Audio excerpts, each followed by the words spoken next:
Leadership is often measured by vision, but true stewardship is measured by action when it matters most.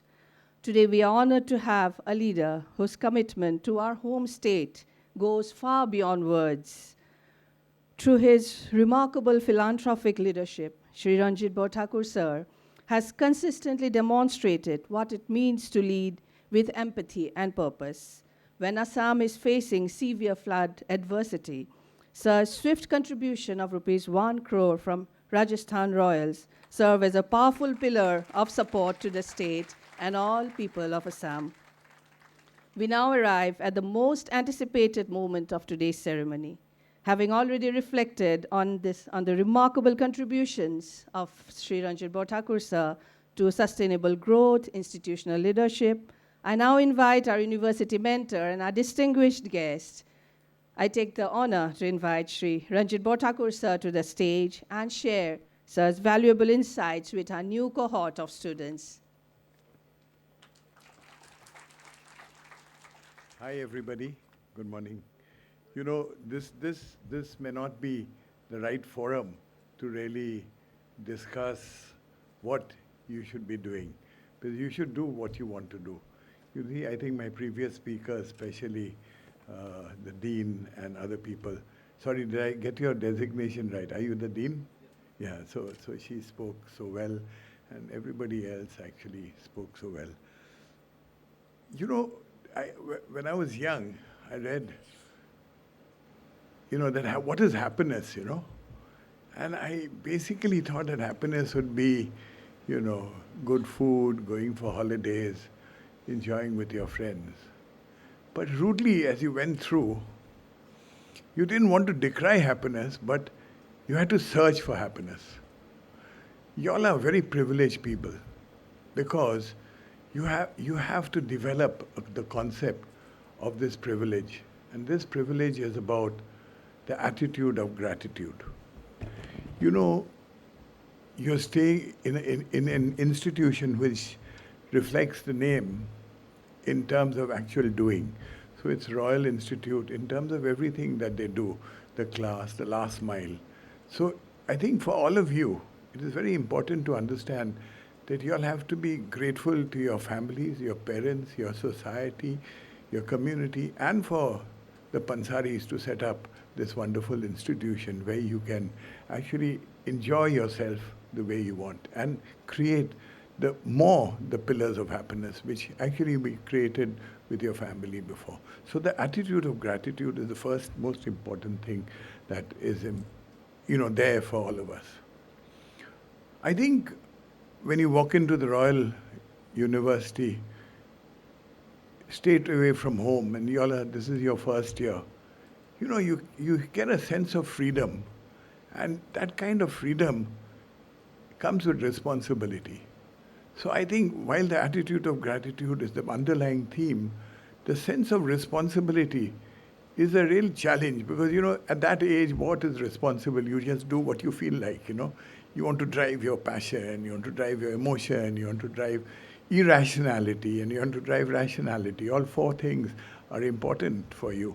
But because you have to be yourself. But there are three stages of this for all of us. I think one is the stage of dependence. As we grow with our families, we are dependent on our families, whether it is for food, whether it's for learning. Think of it when you're a baby. You're totally dependent on your ecosystem at home. Your first learnings, your first understanding of when you get burnt in your fingers, putting a fire or electricity, some, challenges. So first, this whole thing of your total feeling of dependence is something that you want to break free from. When you're growing up, you say that actually I don't want to be dependent, I want to be myself. And there comes an age in this process of growing up where actually your dependence is totally unshackled because you then suddenly think you're becoming independent. And as Professor Thomas had said, this dependence is good, independence is better, comes with responsibility. But what is even better in this independence is interdependence. So there are three stages which you must always remember. I was dependent. At every stage in your life, you'll be dependent for knowledge, you'll be dependent for driving, dependent to go out, dependent for your parents, dependent for families that you create as you go. That is the first stage of independence, which leads to interdependence. And that swan example is a very good example to give, because if you're not interdependent, that entire V-shaped delivery system does not happen. And as was explained by the Dean, the good thing about this is, while you're young and you're saying, I want to grow up and I want to be independent, I don't want my parents always, I want to be alone, I want whatever happens, is that your parents are going through a similar transition. So they've also become from independent to dependence to interdependent. They realize how interdependent they are with the family, their wives, their children, their grandchildren. So that interdependence phase carries on to one surety in life, which is when you have to move on to the next avatar. That means you're sure once you're born, you know one thing for sure, you have to move on to the next bit of the journey. And that journey is assisted by people who are in the interdependent mold. It becomes happier for you to do that. I think there are three things in my modern world that I seem to have understood about life. And I don't want to give you all too much gyan, because I'd rather ask questions what you all feel in life, and I may not have any answers, but I can try. Is you need knowledge. You cannot get better knowledge anywhere in the world other than the institution you are in, which is the Royal Global. You're privileged to be here, as I said in the beginning, but your teachers, your faculty, your knowledge is with your colleagues, your knowledge is with your seniors, your knowledge is with people alongside. That knowledge is incredible. You know, I don't know whether I mentioned this, I attended a seminar where there were 20 vice chancellors, and this is no disrespect to vice chancellors or teachers. The 20 vice chancellors were supported by another faculty of another, I think about 40 teachers and head of department. It's very funny, about 4 months before, I sent them an email and asked them that I look forward to meeting them. I followed that up with a reminder. In the first instance, 2 people acknowledged out of these 40, 50 people. And in the second instance, 5 people replied. So I took a plunge and I challenged the system. To challenge the system is what you all need to do. You all have to ask questions to get that knowledge repository better and full. Anybody who's challenged, anybody who took that challenge, in fact, Mr. Tata in one of his speeches said, how do you think Microsoft was born? How do you think the new vehicle of EV was born? How do you think planes evolved from the Wright brothers? How do you think food has changed so much? It is because people have taken risks and asked questions, how can consumption happen? So in this journey, what really happened is I asked the vice chancellors very disrespectfully, I should have been more respectful. I was much younger, so I took a bigger risk. This was 10 years ago, and it wasn't in India, so I did not have the repercussion of any bad behavior, is that I asked them that, sirs, how many of you actually use your email? And all of them put up their hands. I said, do you ask your secretary to do it, or do you do it? So there was no reply, because this is not a classroom, with vice chancellors and heads of department. You cannot ask questions. It is disrespectful, which I did. Then I told them that, what is your job, sir? And I pointed to one of the university professors. Sir, what is the job of a vice chancellor? So the vice chancellor said, my job is to run the administration and the college so that there is no bad things, and to also help people to educate themselves. So I said, okay, let me not be so disrespectful and continue this journey. But let me ask you one question. Do you think you're a knowledge giver anymore? And all the vice chancellors, more people started putting up their hands, and they started answering, and they said, yes, we are. So I told them, suppose I challenge you and said the real vice chancellor is the internet. The internet is full of knowledge. That knowledge I have as young people, all of them, you ask them, they're going into the internet. They are the vice chancellors who will give you knowledge. Our job is to facilitate a better, smoother understanding of that knowledge. You see, there's a new concept called Dr. Google. What is Dr. Google? Anytime somebody gives you a medicine or a headache, you'll go into the Google and say, what is the medicine I should have, or is this medicine for my headache? So you as young people will suddenly find that you have become accountable and responsible for knowledge. You are the knowledge givers. The vice chancellors are the knowledge supervisors. In fact, in most cases, even in my house, my staff know better about my cell phone. I had the privilege of launching the first cell phone in India, 15th of September 1995, with Sunil Gavaskar in Bombay, in Oberoi. That was the first cell phone in India, by the way. It was by Max Touch. It was a Hutchison company from China, from Hong Kong, Li Kai-shing. And it was such a privilege to launch it. And people said that one day the world will be in your pocket. I did not understand what it meant. A phone ka baat hi hai ki ek phone karega, phone reply karega. And what really happened was that that phone suddenly has become your office. And the whole world is there.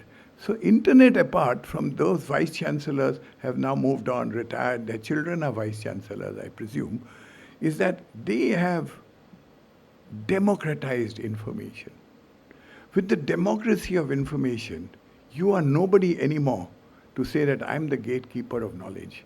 You are the person who joins that knowledge movement and you help people to understand along with yourself the knowledge. We are no more knowledge givers. You look at every village. Yesterday my driver, I was driving from Balipara, was telling me that actually there's this guy called Vaibhav Suryavanshi who plays for Rajasthan Royals. We gave him the privilege, or we were privileged that he joined us at 12. His parents came to us and said, you know, isme kuch hai, ye bacha mein kuch hum log ko help kijiye.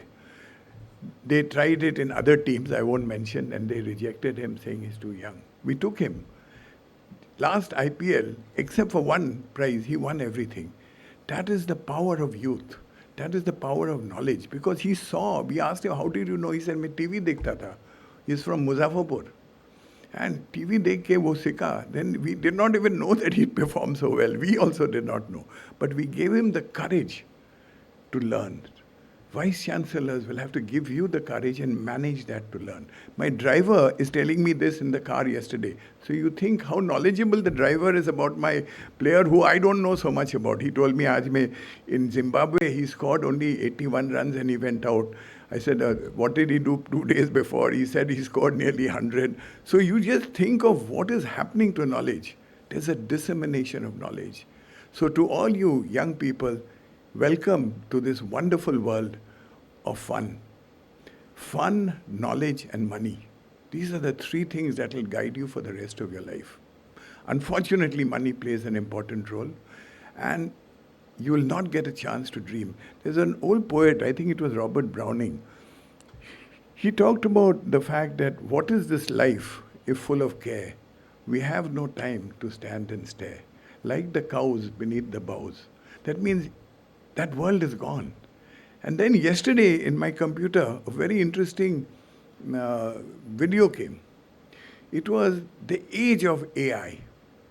And I'm touching all these points because you're welcome to actually share any questions with me after this. Is the age of AI is disrupting everything that there is in the world. Everything. What is AI saying?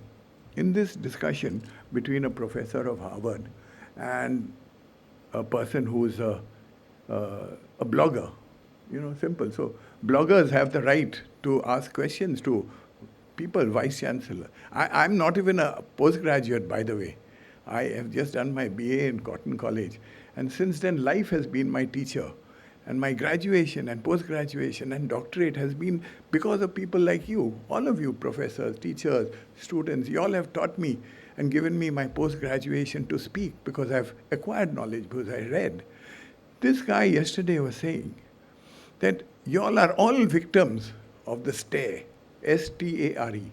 That means we are all staring at our mobile phones. You see, Couples are going out nowadays and they're looking at their phones instead of talking to each other. So where is love gone? So, these are very important questions. Where is affection gone? So I basically am questioning this whole thing of AI. And yesterday he said 6 people will become trillionaires. And 6 trillionaires will control the world of views. Everybody here, this is not a good thing, it's not a bad thing, but be real that it may be a real thing. But some of us can hope for it, some of us should not hope for it. They're saying there'll be a universal basic income. So all of us will be guaranteed a basic income. So you don't really have to work. Based on your needs, you'll get more or less. All universally health facilities will be the best. What you get in private healthcare, you'll get it universally. You'll get universal delivery to take holidays. But it'll be all controlled by the internet and by AI. Because AI will outsource so much that there will be no jobs available. And so they are welcoming you to the world of staring. So you stare at your computer and that's all. And you'll be paid to do it. So imagine that's the dreadful world. And that's the world where knowledge is going to be very challenging for all of us. For us to keep away from it is tough. For us to be in it is tough. The curiosity of youth, starting from class 6 and 7 nowadays, is actually about understanding what is this AI, what will it do to us, will we not have jobs, is it such a bad world? In the matter of hope, I think all of us must know that we have this whole concept of independence and happiness. If you don't drive your own happiness, and if you don't understand your own self, you'll never be able to actually grow further. And this whole thing is a question of decision making. You have to take decisions. There's no right and wrong anymore. You think of vice chancellors and the internet. You think of the internet and knowledge. You think of knowledge and students. You think of freshers and you think of the internet. Just look at this conduit. It has led us to believe that the world's 4 phases are in a big challenge. And I'll end with this because it's a hopeful challenge. All of us started our lives with agriculture. That means our great-great-grandparents, in your case, you all are so much younger, were people who developed life in agriculture. Great-grandparents, especially for all the people that are here, definitely grandparents, had something to do with agriculture in rural areas. The whole boom of cities came much later. The boom of cities started, actually, the Roman Empire were one of the first. Nalanda was there, Harappa was there, China's Yuan was there. So the boom which made it universal growth of urban areas or urbanization came only in the 1800s. So we are part of that boom.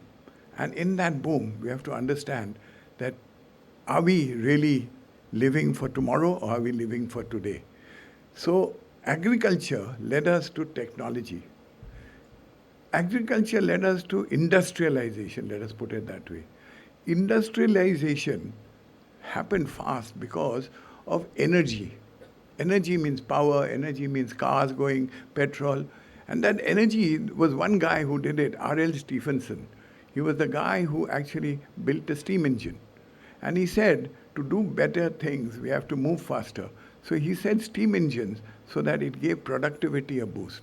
So that whole thing led to industry. What is industry? Nothing but better, brighter, faster, cheaper. You want to make goods better, brighter, faster, cheaper. So then you just take that energy and you harness. All factories are about making things better, brighter, faster, cheaper.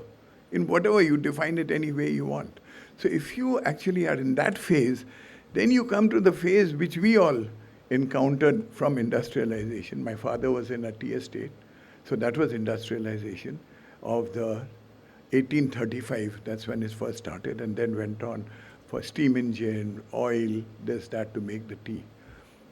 And then it went on to my age, which is when we were in first job in the 60s and 70s, was IT. Information technology. Now everybody knows a computer. Everybody knows TV. Everybody knows this display. The electronic revolution of information dissemination. So that is the next stage. So agriculture, there was industrialization which made factories.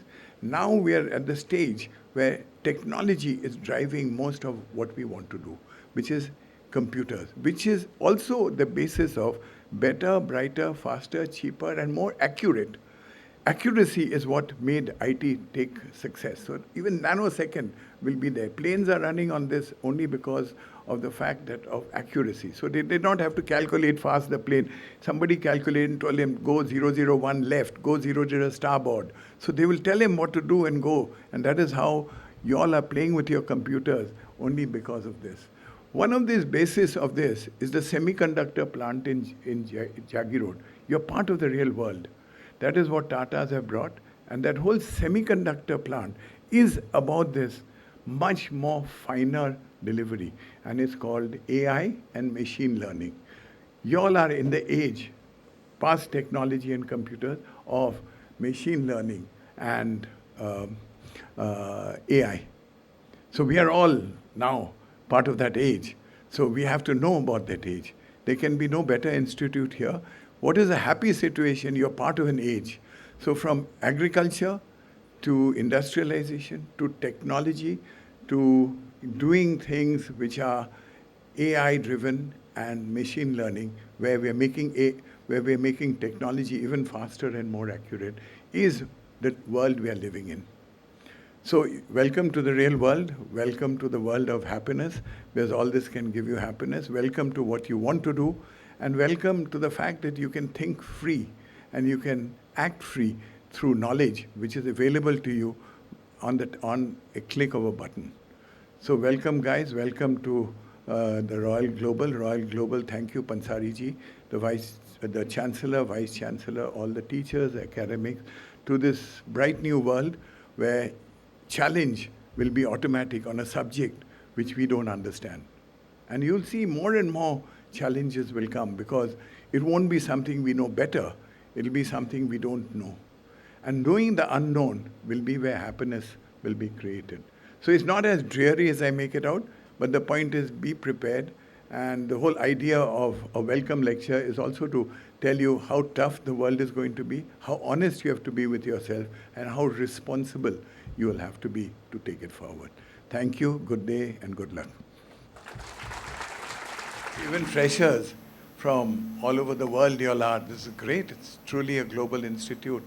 So it's for you all to ask. I can see there are people from the African continent, there are people from Bhutan, there are people from other parts of Asia, which is good. Myself, Vedant Patel, and I'm from Department of BSc Biotechnology. My question to you is how to stay focused in our goal and not to lose the track in any other things. See, I think it will be it's a very good question, because I don't think it has a real answer. But let me give you an idea. If you are a tennis player and you start getting distracted with football, it may not be harmful, because that game also teaches you many things here. The only way to stay focused is to say that you believe in a goal. And if you set your goal in that path, you'll be possible. Suppose you're going from here to the airport. If you say that I'll go to the airport, but I'll also go to Brahmaputra River, I'll go to Tezpur and reach the airport, you may not reach on time, right? So you have to stay focused on the journey and the destination. So you have to define your destination and then take it forward. It's not easy, but it's a good question. Thank you, sir. A very good morning to you, sir. Myself, Ajiuddin, and I am from the Department of Bachelor's of Computer Applications. I wanted to ask you, sir, how did you get your motivation to thriving in the corporate world, and how do you get yourself associated with the entrepreneurship journey? As I'm also interested in this field, so I wanted to hear from you about your legendary success in this field, sir. No, firstly, that's again a very difficult question, because I don't think there's a formula for that. If you tell me that you have to go and bake a cake, I can give you a formula saying that this is what you do. If you want it bigger, then you want icing on it, I can put it. But otherwise, it is difficult, because if you ask Pansari ji, how was your journey to make Royal Global? He may have said at young I was thinking of something or not. He can answer that question better. For me, I always dreamt that I would help myself by helping society. So if you notice, my portfolio is to do things which are different. When we brought Rajasthan Royals to Guwahati, it is not on the IPL map. Even now, we are on a transition, and our new owners are questioning why Guwahati and why not in Jaipur. That is much easier. And the whole purpose of bringing it to Guwahati was to see that we could create an ecosystem. And therefore, with Devajit, BCCI, the CM, we have been able to actually say why it is important sport and how it is important to be part of a global system, which IPL is. So that was a motivation. Now, in that motivation, did we actually get a good business revenue? The answer is yes. So that slowly but slowly, surely, some kind of business developed. I started my journey for 20 years. I worked in ITC for 10 years, and 10 years I was in telecom. And that was both journeys were very interesting. One is I saw rural India because travel for 21 days was compulsory. And in the other journey, I learned technology, and I'm not a technology guy. As I said, I only studied in Cotton College, but I understood the logic of technology and the process by which communication works, you know. And that helped me. So you have to be curious, you have to ask a lot of questions, and you have to start experimenting with items which you'll fail in. If you don't fail, you can never be successful. So you have to try this all on your own, and this is a journey that you'll have to develop. Even an MBA can't create a businessman. You look at all the Marwaris that are here. They've come from 3 generations, 2 generations. They've come, this next generation is doing business. This is different. And it's true also, you know, I know Bhutan well because I've been going there. Say Tashi Commercial, that's a big business house today. But when Rim Dorji started it, who was a friend of mine, he started with one shop in Funchiling. And then he started with one small thing, and then he built it up. So he failed. He took truck dealership, it did not work. People took the money and went away. So there were many journeys I can talk about. I don't know, which country are you from? Where? Swaziland. Oh, Swaziland, I don't know. You? Zimbabwe. So Zimbabwe, at least India has beat you in cricket recently, so which is a good thing. But I'm saying that that's another good country which has gone through a lot of transition in political leadership and delivery. I know that because one of my best friends was from there, from the tobacco field. So it grows good tobacco. So I know that his parents were there, and we studied together in England, so I know Zimbabwe a little bit. But I'm saying all of you guys are going through transitions, both geopolitically and environmentally, to see that what actually can happen. One thing I can leave you with, if there is no environment, there's no economy. So just remember that whatever you do, try and see that the environment is safe. If destroyed, regrow it. Do it in different ways so that without environment, you'll have these whole problems. Forget climate change. You'll just not have a better world. You know, it'll be very polluted. Yeah? Any other questions? One more. Very, thank you, sir. Yeah. No ladies asking questions. What is the reason? Yeah. There are many hands that are coming up, sir, now slowly. Okay. Tell me. We'll take 2 more questions. Is that okay? I'm just worried about my time. I'm 5 minutes past. Hello, sir. My name is Shreya Vishwas. I'm from BCA. From? From BCA, Bachelor of Computer Application. Okay, yeah. So my question to you is how to handle failure and loss in life. Oh, that's impossible to answer, but I'll try. You know, one day I was running in the field. I was playing football, and I was a goalkeeper. And when the ball came to me, I tried to put it out. It was a rainy day, and I broke my hand. My ulna was broken, and then I had to be taken to the hospital, and I was fractured, and I had to get a, plaster. You know, that was a big failure on my part because the guy scored the goal. That was more a problem for me than breaking my hand. So that was a big loss in my life. So that loss remained. Then also in class 6, I failed in one exam, you know, and my parents were very upset with me. They told me that I'm not diligent enough, and that's why I failed, not because I was not good. So two failures, one physical and one in school, taught me that, look, if you want to be good, you have to understand the process of not hitting the ball when it's heavy like that, but to hold it. And the second is you have to study harder and get your preparation much more before you actually do your work and before you do it. Without preparation, life you'll find very difficult. You'll only blame others. Don't blame others, blame yourself. The moment you do that, you'll do well in school, you'll do well in college, and no better institution. You've got people where you can question yourself. You've got knowledge in the net. So you all are in a very privileged sort of part of the world. The globe is going through this whole challenge. You know, there are two people who wrote very good books on the Northeast, and I'm sure most of us don't know. One is by J.D. Hooker. In the 1800s, he wrote about our environment. And the other one is called Kingdon Ward. Kingdon Ward wrote in 1951 about the earthquake. There was a big earthquake in 1950 and said, he challenged the whole system and said, don't do this and don't do that.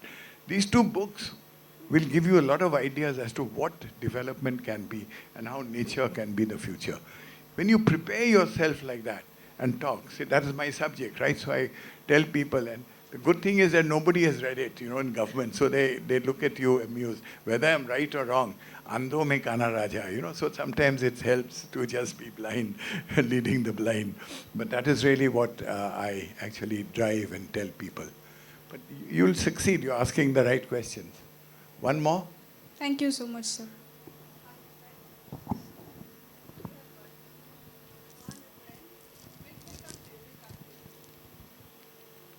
Please, two more. Huh? I have to, actually.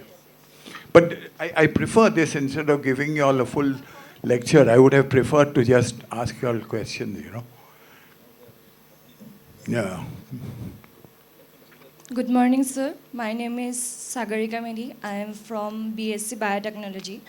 As you have mentioned that, and the statement in the world that AI will take over our jobs. And I am really curious about to know that what are your thoughts about AI will taking jobs of researchers, discoverers, and research field in the technology and biology?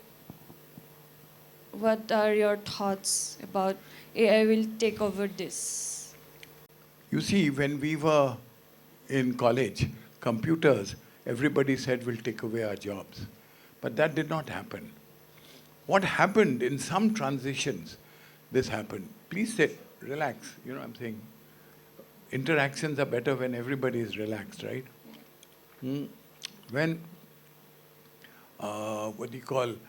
you start imagining a new phenomena, either you accept it or you join them or you don't accept it. If you don't accept it, you'll be left behind.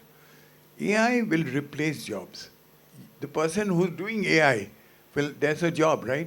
Yes. So AI will create another 10 jobs. Yes. So another 10 jobs will go. So don't have to worry too much about it. However, you will have to be repurposed, rethinking. This university, I was in Guwahati University, right? We never had computer sciences in the 50s and 60s. My brother-in-law is a geophysicist from Assam. He studied in Cotton, and then he went to Baroda, and then he is now leading the big nuclear cleanup, the first atom bomb in Hiroshima and Nagasaki in the Columbia River. He's the head of that cleanup project studying in Guwahati. So imagine your world is wide, don't worry. So it's very big. Thank you, sir. Thank you. Yes, boss? Good morning, sir. Yes. Come here. Sir, she has already, we have a student who is ready with the question. After. Good morning, sir. I'm Shayantika from BSc Forensic Science.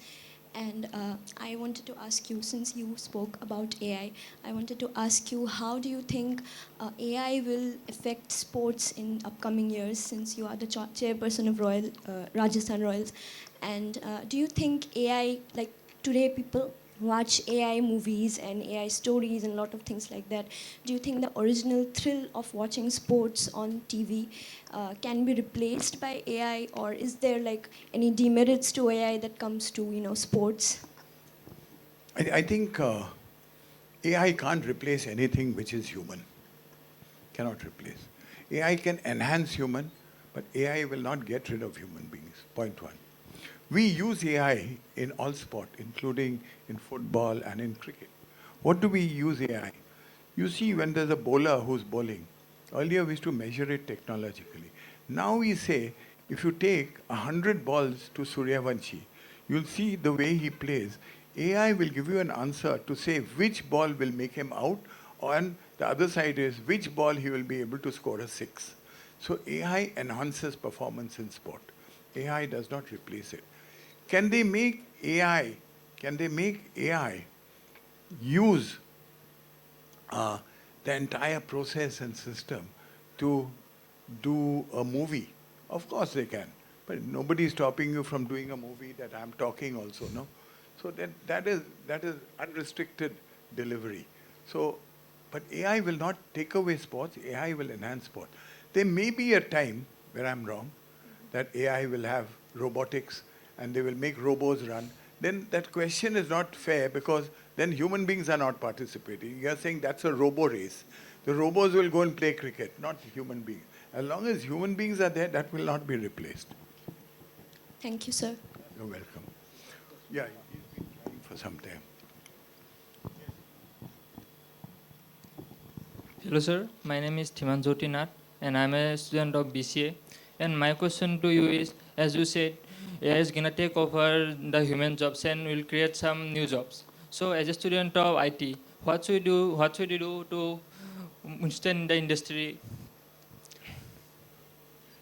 Let me put your question differently. Firstly, let me tell you, I did not say AI will take away jobs. I said I read a video yesterday where they told me that AI will take away all jobs. There'll be universal basic income. We don't have to work. We'll get into the economy of stare. We'll just be staring. We'll get money and we don't have to worry. So that's what I said. So first, let me correct that statement.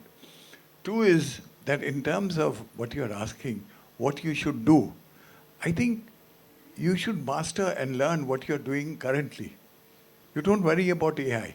Then you should ask your AI professors and AI supporters to tell you how to enhance your job. Na? Should not be a worry. Suppose I tell you that I'll give you a dictionary, find the word, what does this mean? And I give you the computer, find the word, what does it mean in Swahili or in Bantu language or in Bhutanese. Then you'll go to the computer or you'll go to the dictionary. Then why will you go to the computer? It's faster, better, brighter, faster, cheaper.